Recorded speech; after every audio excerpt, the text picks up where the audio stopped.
I love it because I feel it's a benchmark publication. They bring a lot of thought leadership to the table. So, in short, I love it. I feel that 2023 this year is going to be a sort of a bridge year between what has happened in the pandemic and what is going to happen in the future. So, the concerns are very similar. Like I'm always concerned about the well-being of people, how well they are coping up with change. Change is really fast, and so how well they are coping up with that. And in today's times, that's what determines retention and engagement of the workforce, right? Are they skilling themselves enough for the future employability? Are they doing well on their well-being? For bringing their whole self to work. So those are some of my concerns. But I also feel that this year will determine a lot of trends. So hybrid model, will it mature, not mature?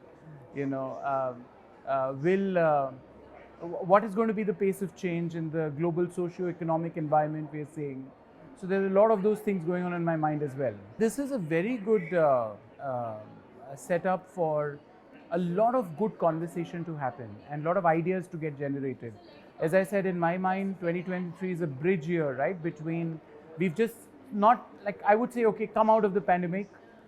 There is a Ukraine war which is happening. There's so many other things happening around the world. And the world of talent is going to be it is going to be evolving very fast.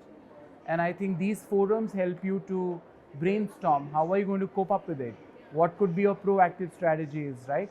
So most of what the industry does, I would say, comes out through dialogues and conversations like these.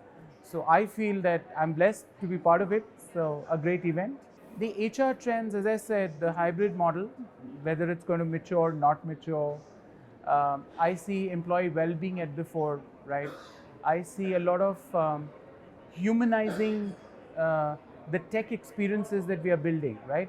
With the employee right at the center. So while tech is very good, very important, how do you humanize it? So that's going to be very important. I still see that retention and engagement of people is still going to be very important, but there is a twist. The twist is personalization.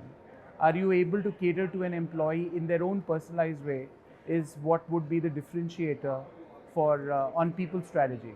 So these are some of the trends I see.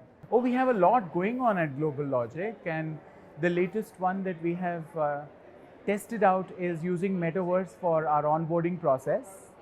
So our new employees join the Metaverse when they join us. In fact, last week my L&D team also did a Learning Academy graduation on Metaverse. We facilitated them in that really nicely made Metaverse environment. We are constantly working on next gen ways of delivering people experiences at GlobalLogic. So we've built several learning academies, to be precise 13 of them as an example, and now we are trying to constantly up the benchmarks on those so that our people can constantly learn, constantly upskill themselves. So there's a lot happening in that space.